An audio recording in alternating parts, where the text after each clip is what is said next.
The problem isn't a lack of hope. It's a lack of placing our hope on the right thing. Interesting din na yung department natin na nag-handle ng weather forecast is yung acronym niya PAG-ASA. Kasi parang ganun din po sa personal natin. Kailangan nating dumaan sa bagyo ng buhay. And I think to expect that life comes with suffering and challenges means that you understand that you are not a victim of your life. What's up, you guys, and welcome to another episode of Adulting with Joyce Spring. Kamusta naman po kayo? You know, it's April already, and by the time that this episode comes out, siguro tapos na ang Holy Week. And you know, one of the things that I've realized as I became a Christian na ang pinaka-importanting holiday pala for me personally is really Holy Week. It used to be that I find Christmas the most important thing. Pero ngayon that I'm growing in my faith, Holy Week is so important to me, Easter Sunday. And the reason for that is because it really is all about Jesus, what he did on the cross, and the hope that that brings us. So for this episode of the podcast, I wanted to talk about hope, especially in line with World Vision Philippines, which is an organization that I'm a brand ambassador of. And today we have here a guest. Her name is Chronica. She is the Child Formation and Nurture Officer from World Vision's Faith and Development Team to talk to us about what it means to bring hope to our sponsored children. But before we get into that, if you're watching on Spotify, go ahead and follow the show and drop a rating. If you're on YouTube, hit that subscribe button, like this video, and don't forget to tap the notification bell so you never miss an episode. And if you're on Facebook, make sure to follow my page, Joyce Spring, for updates and extra content. All right, let's get into it. Chronica, welcome to the podcast. Ate Joyce, thank you for inviting World Vision po. Yes, of course. Syempre, love na love namin ang World Vision, you know. And isa sa mga bagay na talagang mahal na mahal ko about World Vision is Christian organization kasi talaga ang World Vision. And that makes me very happy kasi it really gives a lot of focus on the faith and, you know, spiritual development of children. So we'll be talking more about that later. Pero ngayon, siguro pag-usapan muna natin, ano nga ba ang ibig sabihin ng hope? What does hope mean to you? Okay, yeah. Just to share din po yung personal sa word po na hope. Yun nga po, it's an overused word na just like love na laging ginagamit po ng mga tao yung term na hope, yun. But you will just understand it hindi po sa head knowledge but if you go through life experiences, what I mean is aanhin po natin yung pag-asa or yung hope kung things in our life are going well. Kaya po, pero interesting din na yung department natin na nag-handle ng weather forecast is yung acronym niya PAG-ASA. Kasi parang ganun din po sa personal natin. Kailangan nating dumaan sa bagyo ng buhay para mag-make sense kung ano nga ba yung ibig sabihin ng word na to, ng pag-asa po, ng hope.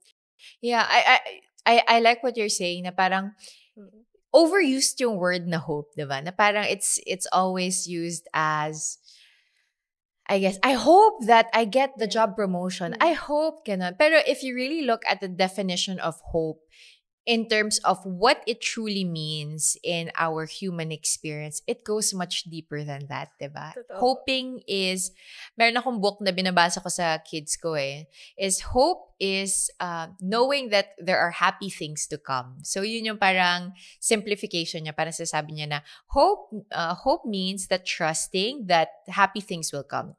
It's trusting that it takes time for a boo-boo to heal, it takes time for morning to come, ganyan. Let's hope in the Lord. Parang yun yung definition niya, parang trying to simplify the concept, such a huge and difficult para concept. Ng child's mind. Ng child's mind. So, it's trusting that happy things are to come. And I like what you're saying na pag hope, yung word na yun, it won't really make sense unless meron kang pinagdadaanan. Right? And all of us, lahat naman tayo may pinagdadaanan Lahat tayo merong mga challenges sa sarili-sarili nating buhay, sa sarili-sarili nating journey that will require hope in some shape or form, right? And for others, especially for our World Vision sponsored children, mas kailangan nila ng hope because mas mahirap yung mga bagyong pinagdadaanan nila sa buhay. They have a lot of struggles, difficulties, yung basic necessities that we try to provide and help provide through World Vision, sa atin, hindi natin nararamdaman yun because we're so very blessed, di ba? So, tell me more about, I guess, yung stories of hope. Well, before that, I'll share on my personal experience of hope. I realized getting older that having hope only really comes from the Lord. Because it used to be that, oh, if I have hope, I hope that if, pag magkaroon ako ng magandang trabaho, then my life will be better. And then, ibang challenge naman yung nag-arise nung meron na akong magandang trabaho. Pagka nagkaroon ako ng magandang sasakyan, then life will be better. Yun yung hope ko. I placed my hope on having a better job. I placed my hope on having a more comfortable life. I placed my hope in finding a good husband. And then once I attained those things, there was still something that was lacking. There was still something I One felt thing like, after the other. yeah, it's one thing after another. And so we can say that, yes, a lot of children and even individuals na maraming pinagdadaanan, they do lack hope. But sometimes I realize that I've realized as I've gotten deeper into my faith that the problem isn't a lack of hope. It's a lack of placing our hope on the right thing. So, lahat tayo, we hope on something, right? And whether we realize it or not, we place our hope on our work, on our finances, on our relationships, when it should be placed on God Himself. Kasi God is the only unwavering thing that we can place our hope on. So, I want to ask you about the department that you're in with World Vision. Ano nga ba ang ginagawa ng department nyo and why do you think it's so important? Yes. World Vision po kasi has 3C. Narinig nyo na pa po ba yan, Ate Joyce? It's child-focused, it's community-based, and last one is we are Christian organization. So, hindi po namin tinatago yung identity namin na we are Christian and we follow the Lord Jesus. So, sa World Vision po, meron pong team na faith and development. So, we support po yung programs, ini-integrate po namin yung spirituality, spiritual nurture, yung faith po in all our programs in education, in livelihood, in health, no? So, meron pong lahat spiritual aspect po doon. And nagro-root po yun na nagpupunla po tayo ng salita po ng Diyos sa buhay po ng mga bata. Alam ko nga, meron pa kayong, you had ambassadors and programs also where you would give yung parang manga Bibles, Opo, diba? yes, Tama? yes. Para mas naiintindihan ng mga bata. So, hindi po may alam, yung manga Bibles is like anime Bible para maintindihan ng mga kids talaga. Para makarelate po sila. Oo, para makarelate sila. And I like that. So, it's child-focused, it's community-based, and it's a Christian organization, the 3Cs. Ate, from your, tinatawag na kitang ate, kahit na alam ko mas matanda ako sa'yo kasi ang tawagan ng taga World Vision, ate and kuya. Okay. So ate, bakit importante sa tingin mo yung foundation ng spiritual and faith-based na yan sa mga bata from your own experience? Opo, mahalaga na nagpupunla po tayo ng salita po ng Diyos sa buhay ng mga bata kasi people without faith or yung wala silang pinangahawakan in life can easily fall into despair na saan sila mag-a-anchor, ano yung panghahawakan nila sa buhay nila when storms came, when sufferings, hardships in life came sa buhay nila. So, yun po, we give importance po dun sa pag-share po ng word ni God sa kanila. Yun po, pag-build ng faith, ng relationship with the Lord. Ang ganda nung sinabi mo, na a lack of faith leads to despair. Oh, that's so true. I mean, just from my own experience also, no? Parang, the time that, nung malala yung, so there was a time where I really had bad depression or really difficult mental health experience. And I think that's what it felt like. It's a faithlessness. It's being in so much despair because, as you've mentioned, there was nothing to anchor myself in. This was many years ago, obviously, by God's grace. I'm in a very joyful, peaceful season in my life. Not without storms, but as you've mentioned, I have an anchor that I'm constantly tethered to, whether or not I'm in a good circumstance. And I think that's why it's so important to teach children about faith, about a personal relationship with God, yung, 'di ba, yung word ng Panginoon, because having faith or having something to tether yourself to will always be the thing that keeps you going kahit ano man yung circumstance mo sa buhay. Kasi katulad nga ng pinag-usapan natin kanina, if we place our hope on, finding good education, finding a good husband, finding a good work, those are not necessarily bad things. Yeah. But they are not constant things. 'Di ba? Laging Mm. merong challenges yung mga bagay-bagay na yun. Laging merong pagkukulang yung mga bagay-bagay na yun. So the only steady cornerstone that we can really place our faith on is Jesus. Wow. It's really a personal relationship with God, right? Na even if you, and that's what I realized, and maybe I could say from a personal perspective that was a really huge aspect of me no longer suffering from depression. It was understanding that my work could be taken away, all these things that I value could be taken away, my relevance could be taken away, or all of these things that I thought gave me value or gave my life value could be taken away. But God could never be taken away from me. Diba? My portion will always be in Jesus. Yeah. And I think that's so important to teach children. Yeah. It's interesting because I've heard, I would say, people who are not really religious or spiritual say na when you become a parent, parang mas open ka to faith and religion. Kasi nga daw, para sa kanila, as an adult that the world is such a difficult and harsh place, right? We've all experienced this. We've all experienced heartbreaks, difficult seasons, job losses, and things like that. And when you have children, you're so baffled kasi anong ma-offer mo sa anak mo that could give them the strength to go on in this kind of world, right? And really, it's only that. It's really faith. Faith is really foundational for the hope of young people. Yes. So, can you tell me, ate, kung meron ka mga stories on the field? Kasi you really work in communities, di ba? Yeah. Siguro po, balikan ko po yung nasabi niya na we are giving Bibles po yung Book of Hope po, di ba? Book of Hope sa mga bata. And one time, nandito po kami sa mountainous area po in Luzon. So, nagbigay po kami ng Bible sa mga bata. And, yun po, nagkaroon kami ng parang devotion po, na doon si pastor to share the word of God. And, may napansin lang po, na-notice ako na isang boy. So we gave him the Bible.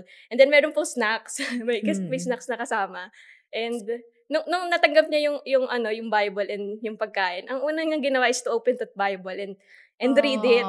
So naiyak ako kasi it's parang na ko na as young as him na binibigyan niya ng importance yung salita ng Diyos sa buhay niya. And eventually kumain naman siya, nag-snack naman siya, pero ang una niya talagang ginawa is ayun, binasa niya yung Bible niya. Parang may hinahanap siya, may binabasa siya dun sa Bible niya. Yun po. And I'm just touched na ayun nga po, hindi kami palagi nasa kanila. I mean, we will not always be there sa community nila to really, yun po yung araw-araw, oras-oras nandun kami. But knowing na may nabigay tayong tool sa kanila, which is the Bible, meron silang panghahawakan. Yun po yung one of the story na nakapagpamove sa akin when it comes to yung ginagawa po namin sa aming community na. How blessed. Kahit simple lang po na, yun po, magbigay tayo ng Bible sa mga kabataan. It will help them na, siguro hindi sa panahon nila ngayon, pero pag tumanda sila, babalikan nila yon na ito yung naging foundation ko. Yung values ko is rooted sa salita po ng Panginoon. Yeah. When you were saying that, parang iniisip ko lang, diba, Jesus said that He's the bread of life. Diba? Na whoever comes to me will never hunger or thirst. And I think that's, diba, syempre, isa sa mga bagay na talagang, what some of the things that we really think about when it comes to providing for children and families in need are the basic needs. Because importante yun. Syempre, kailangan talaga nila food, clean water, shelter, education. All of those things are very, very important. But how do we, as you've mentioned, kung hindi natin sila kasama palagi, how do we still bless them? Diba? How do we love on children and communities that are in need without necessarily constantly being there for them? It's really giving that. It's really pointing them to the bread of life. It's so that they will not hunger nor thirst. So that whatever circumstances they get into, they will always go back to that. I was telling this story to my husband recently, and kasi ngayon volunteer kami sa children's ministry sa church namin. And parang may nag-point out lang sa akin na friend ko na alam yung pinagdaanan ko na, kaya ka siguro nasa children's ministry na hindi ko man lang naisip. So yung story is, nasa Tondo ako noon sa Manila. Doon ako lumaki. And syempre, mahirap yung family namin and hindi naman kami well-off. Wala din kaming church community during that time. But I remember, merong house church doon sa malapit sa, house church lang siya. Sa bahay lang sila nag-church, ganyan. Tapos parang may isa sa mga ates doon na siguro Sunday school teacher siya or something. Tapos nakikita niya ako palaging pakalat-kalat lang doon, di ba? Naglalaro, whatever. Tapos in-invite niya ako sa church. Na-invite ako sa church. Tapos every Sunday, pupuntahan niya ako pag umaga. Tapos i-invite niya ako. Maglalakad kami together. Tapos dadalhin niya ako sa church. I was around 7 years old at that time. I have no idea what her name is. I forgot her name. I forgot the name of the church. But I starkly remember that experience and the care that she showed to bring me to church. And I remember the song, If I Were a Fish in the Sea, I would go my tail. Because I just thank you, Father, for making me. I have no idea. You get what I'm saying? Parang hindi ko na matandaan yung details of it. But I remember so vividly the feeling of being cared for and knowing that I just thank you, Father, for making me me. So, nagkaroon ako ng idea of ginawa ako ng Panginoon. 'Di ba? Na may value ako dahil ginawa ako ng Panginoon. And it's so important for, especially, from my personal experience of growing up, not in the most comfortable life, na meron kang panghahawakan na ganun eh. Na wala kang shame, hindi ko kinare yung shame kung saan ako nanggaling, kung ano yung pinagdaanan ko, because I knew that God made me. So, immediately, may value na yung bata. It's that, diba? Yung faith found, and I think maybe that's why, we can only guess, diba? Pero, why do we open our Bible? Because we're searching for value in our lives. We can't find that anywhere else. We have to be able to find it through God in creating us. Mga diba? questions in life po. Yeah, diba? Sinasagot po ng mga verses in the Bible.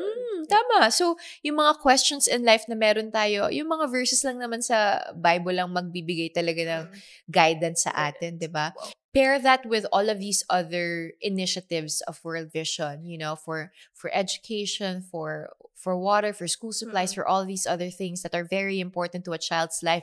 Faith is really foundational so that they understand that even though they go through a lot of these difficult things, meron silang intrinsic value because of who they are in God. Yes, correct po. Yeah. Parang, yun nga po, Bible-based po yung tinuturo namin sa kanila na what happened in the past, what happened sa history ng Bible, it's happening now.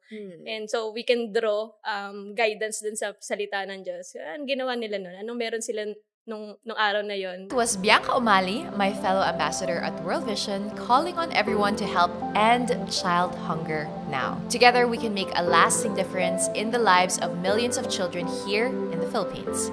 We ask you to please join the fight against hunger and malnutrition, sponsor a child today, and be the hope that they need for a healthier, brighter future. Visit worldvision.org.ph to know more. So, Ate, can you tell me more about ano yung ginagawa niyo? So, for example, with communities, how often do you visit the communities? And what do you teach the kids? Meron ba kayong Sunday school program? What is it that happens for child development talaga? Correct, Ate Joyce, na parang nagkakaroon din po kami ng Sunday school. Parang talaga? Sunday school sa mga bata po. So, meron pong mga Bible story teaching. So, praise and worship song, prayer.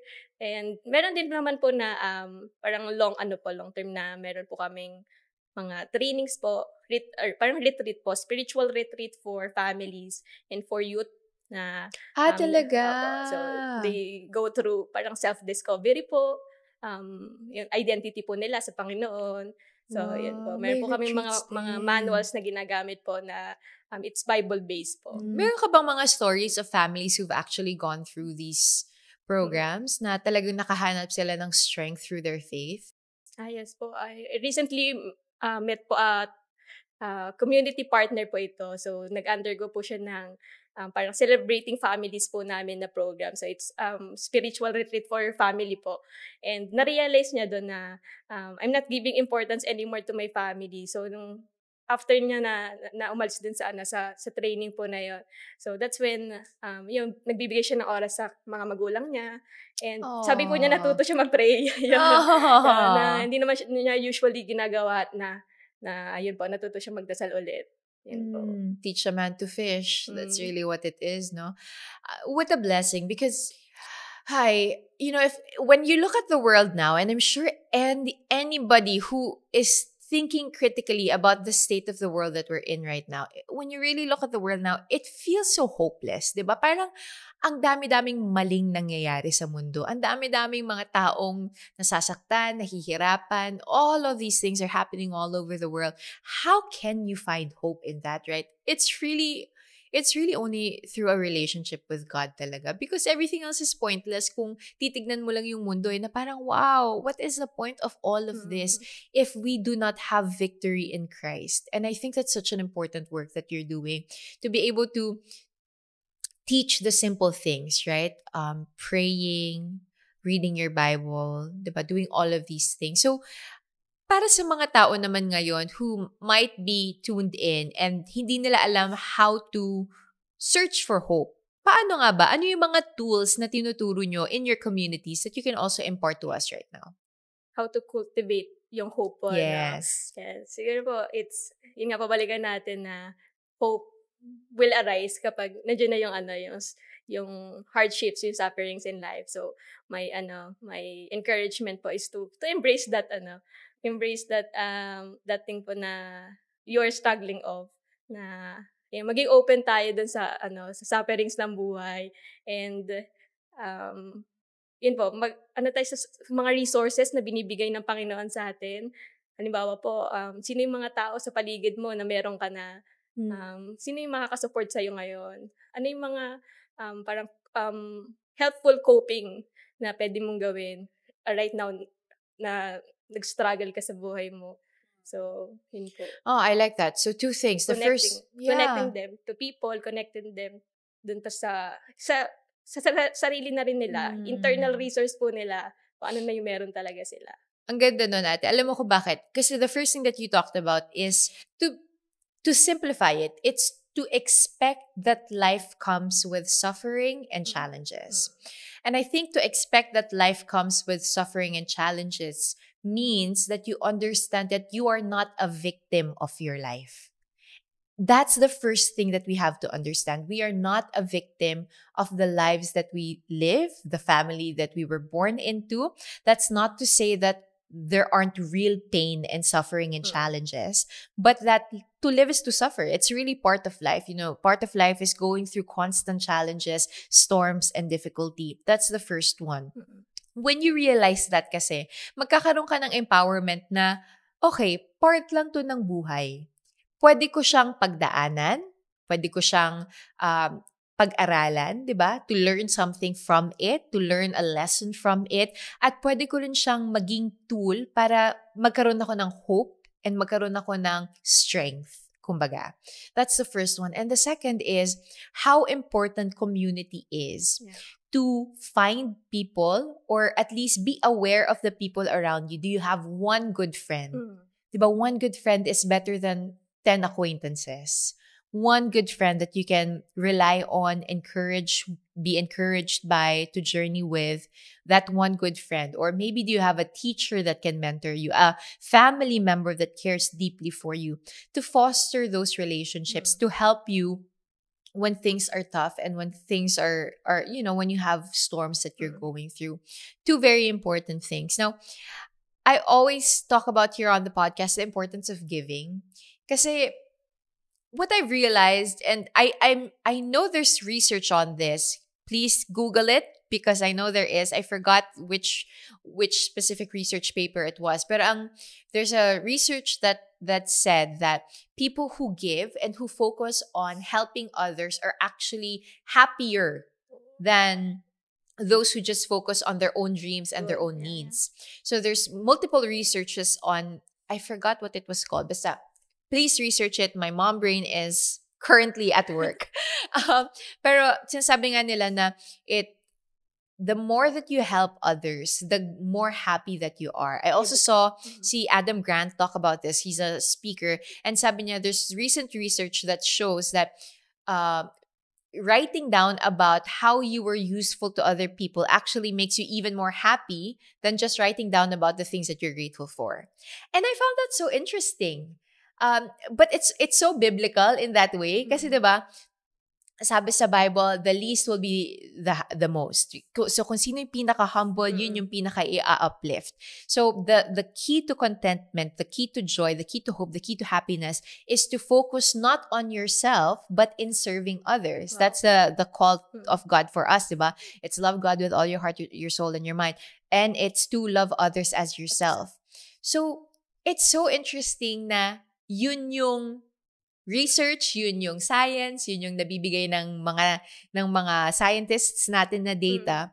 But also in my personal life, that's also what I've experienced. That the more that I give, the more that I serve, the more that I sacrifice and lay down my life for others, the more that I am given, the more that I feel blessed. And I think that just goes to show also how important child sponsorship is, right? So can you tell us more about the role of child sponsors in the lives of these children? Because I'm a child sponsor, but syempre nakakausap ko sila through letters and things like that. But it's very different when it comes to being in the community mismo. Meron ka bang personal experiences and stories on that? Yeah, thank you for sharing, Ate Joyce, na you're sponsoring na rin po. So, I have a sponsor child din po. And magka-birthday kami. Oh, talaga? Yeah. Wow. So, whenever I remember her, babae po kasi siya. So, parang nag-i-invest ako sa younger self.